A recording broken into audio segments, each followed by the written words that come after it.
Welcome back, ladies and gentlemen. We are still watching Nile Cruise from Nile TV International, and we are still in Aisha Fahmi's palace. As it was built in 1907, meaning in the very first decade of the 20th century, and it witnessed love, betrayal, concerts, parties, sadness, smiles, laughs, everything. But when you enter such a place, you are gonna find some mystery, and maybe this is going to be a kind of inspiration for novelists, for science fiction, for crime fiction novelists who are trying to find the inspiration in such wonderful places. To shed more light on this and to continue with the crime fiction, we do have an expert who is going to answer all our questions regarding that point or regarding this side of the coin of Aisha Palace, Aisha Fahmi's palace. We are very much delighted and honored to have with us Mrs. Noha Daoud, our a crime fiction novelist. Thank you very much for being with us, Noha. Thank you for this nice opportunity. And as I said, when it comes to people like you, that much talented, all the time they restore to pen and paper, let's put it this way, and to enter such a place like the one we are in, I think, as I said in my intro, it's a source of inspiration. True or false first, and if you please elaborate. Yes, of course, it's true. It's true because of its historical background. Yes, background and what happened here. As you have said, there's love, there's sorrow, there is betrayal, there is, you know, all the emotional feelings of a human being has happened here. Also, the old palaces, it has in its air some mystery, suspense, you know, maybe ghosts, maybe secret passages and tunnels under the ground. So it has all the items that can make a mysterious and interesting story for readers. And maybe this is the cause why those palaces can be a source of inspiration, as I said. I mean, for example, let me know what was your first impression, for example, when you entered the place here. Yes, it's very nice because of the wood. It gives vibes of mystery, it gives vibes of different emotions. So, of course, I would like to write a novel that takes place here, especially with its history, because, you know, the owner of the palace, Ali Bey Fahmi, he was shot by his wife and killed in England. So this, they had a very strong love story and betrayal. So this is enough to inspire me to write an intriguing crime fiction story. Do you believe in the aura? Yes, I think, yes, and I think we have a lot of aura yes, here, if we can call for it all who lived in this palace, the people who had dreams that it didn't fulfill, every emotion. Let's here. put the script aside for a while, and as we were talking before being in front of the camera, you are a fan of Agatha Christie, of course. Yes, of course. And it seemed that we are here following the same steps, taking into consideration that being in such a place like that is a gift in itself. If you want to elaborate on this. Yes, of course. Many writers were inspired of such places. For example, Ashraf al-Ashmawi wrote his famous novel, The Lady of Zamalek or Sayyidat al-Zamalek, here in Shikurel, Villa of Shikurel. Yeah. And it had also a crime in it. Agatha Christie herself wrote an interesting novel that took place in a mysterious hotel in Bertram's Blood on the Nile, I think? Yes, of course. And in Aswan, she wrote Blood on the Nile, yes. So places like this are really inspiring. We cannot put even the decoration, the design of it is from the last century, so it gives us also a setting that we cannot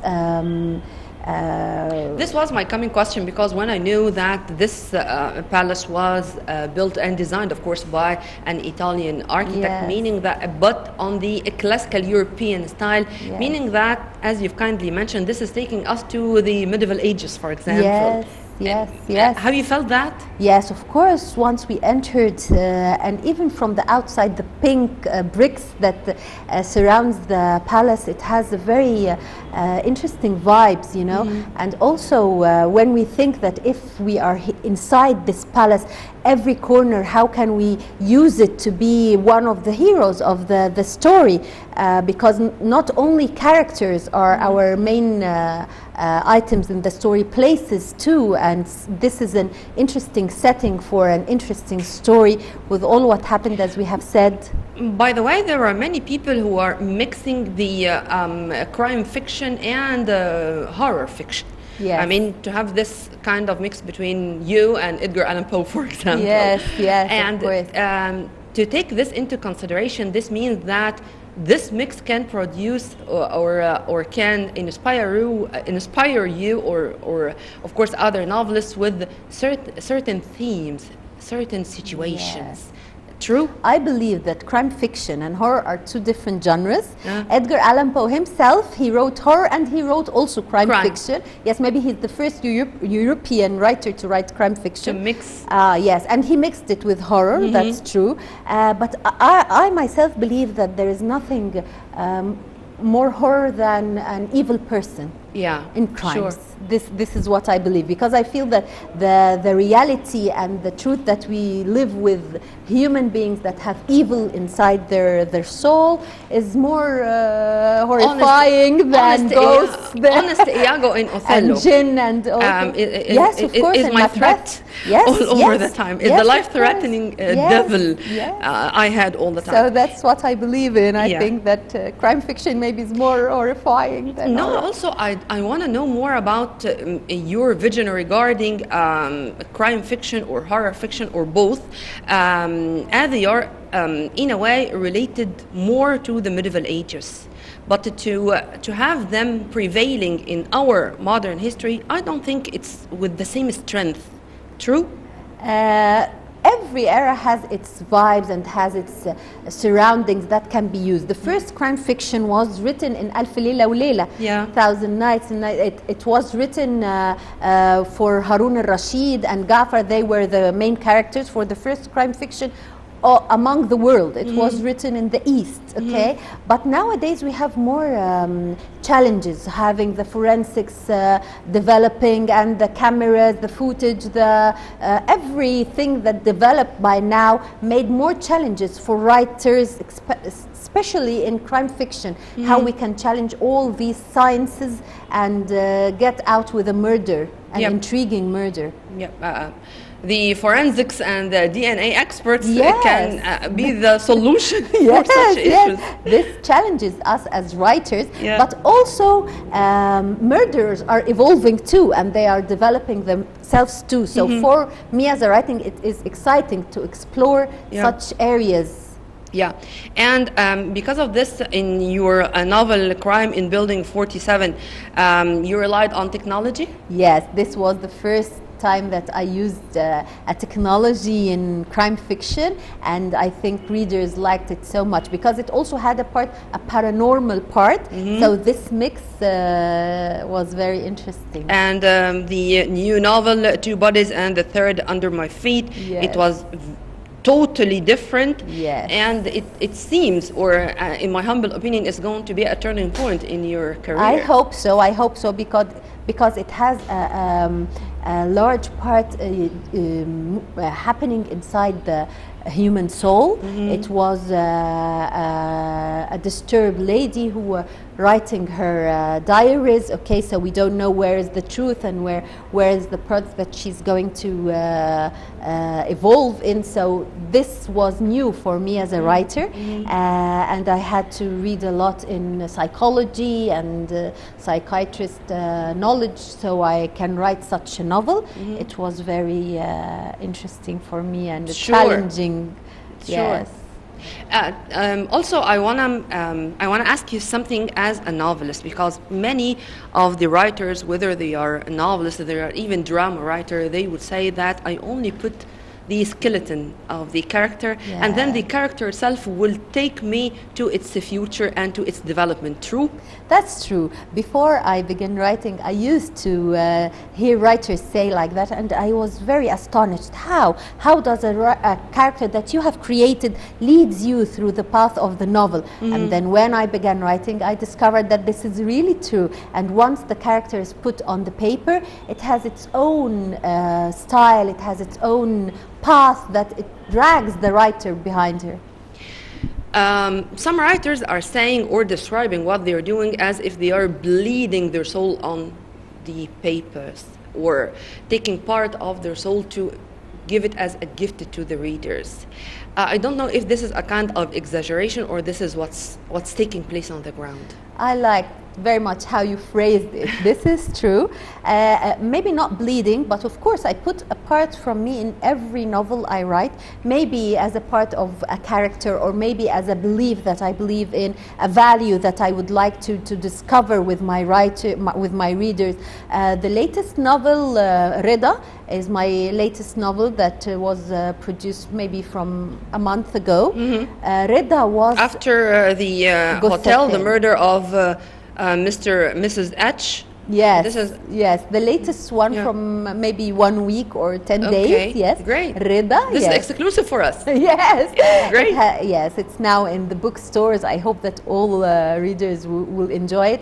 But this novel, it had something different than all the previous novels. In each novel, I used to put a murder in the shoes of a murderer. So you're going to hate him for what he did, and you're going to want him to be brought to justice. This is the first novel that you're going to feel sympathy towards the murderer, and you're going to ask yourself, do I want him to pay for what he did? Or because this character in the novel has suffered crucial injustice in his life. So readers feel sympathy towards the murder. But it's not a justification for what he has done. This is what I wanted to discuss in the novel. At the end of the novel, police comes to get them, but a lot of readers called me, why did you make that to him?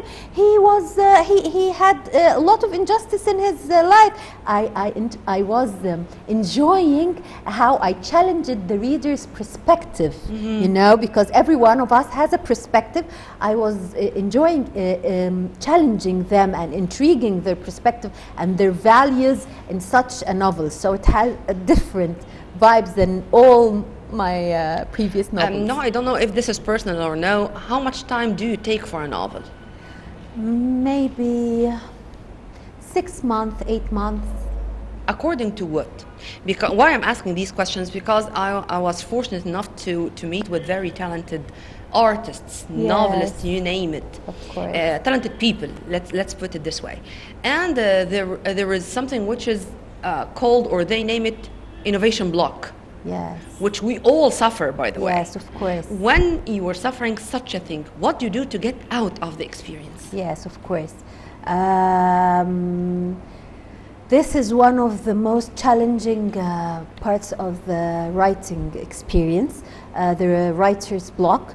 I tried different tools. Maybe I can go write in a new place that I didn't write in before, change the places, change the timing I'm used to write in, maybe change the perspective that I'm writing through, because if I'm blocked there is a reason, but I have to figure it out. So sometimes I change the characters.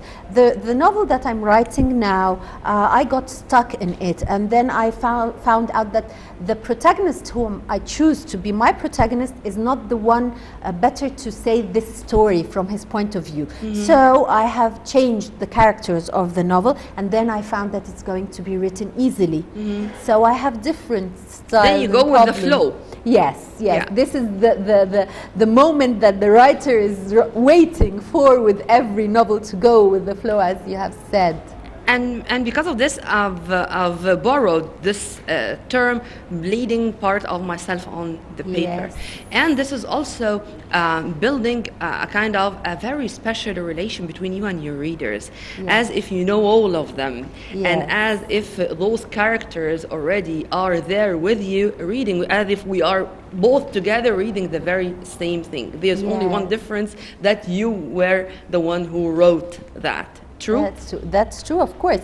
And this is why I am keen to have book signing and book clubs to get more familiar interaction. with, yes, and interaction with my readers, know how they like to read the novels, know if they have any comments on my writing, what are they expecting from me in my upcoming work. Have you caught yourself for once even writing like someone you had in mind? I mean, our collective consciousness is all the time taking us to some whenever we are good readers, of course, to a writer who really had his or her, of course, impact on us. How about that? Yes, of course. I quote my 12th maybe twice, maybe with Dr. Ahmed Tawfiq, because he has a very great late Dr. Ahmed Khalid Tawfiq. Yes, of course. Allah yarhamu. He had a very special styling in writing. So if I'm reading a novel for him and then I'm going to write, I find myself I'm writing in the same style. So I have to leave his novel apart. This is exactly what I wanted to hear and what I wanted to discuss. For example, you stop reading for a while before going to write, to have this kind of self-isolation, to have your own, and would you please underline the word own, your own style? Yes, of course. But not all writers affect me the same. Dr. Ahmed Tawfiq, maybe Agatha Christie, maybe J.K. Rowling, because she writes a very interesting description. Maybe those three writers, if I'm going to read to them, I will be affected with their style. So as you have said, I have to leave their books apart until I finish writing my novel, so I can have and master my own style and my own voice in writing without getting affected. Master my own style. This is such a statement, and sometimes you are going to be accused of diving into your own fiction and even listening to the voices of your characters. Yes, of course. True? Yes, of course. Yes, of course. And I stick to that. I find that this will help me to have my own voice, have my own style in writing that readers like and want, and then we can have a bond between us, a real bond between us, me and the readers. Yeah. So. To choose this very difficult style or type, which is crime fiction, needs all the time to be on edge. And I mean, to have a very integrated story, in the same time to be that exciting, and to have the events or the instance going that fast, not to lose the rhythm, not to lose the momentum, and to keep all the time your readers excited to continue and to reach the end of your novel. How have you managed to master these talents or to master this style? This is the everyday challenge that I face. But when I put enough time in the planning period before I begin writing, I have to put a lot of time, maybe 3 months. I can take 3 months just planning the novel, to put enough plots, enough pressure points on my protagonist, enough conflict in the novel that makes the reader behind me wants to know what's going to happen. That takes place in the planning period. So I need to work very hard in this period. This is the hardest maybe period in writing. This was my coming question. What's the most difficult part? The planning, of course.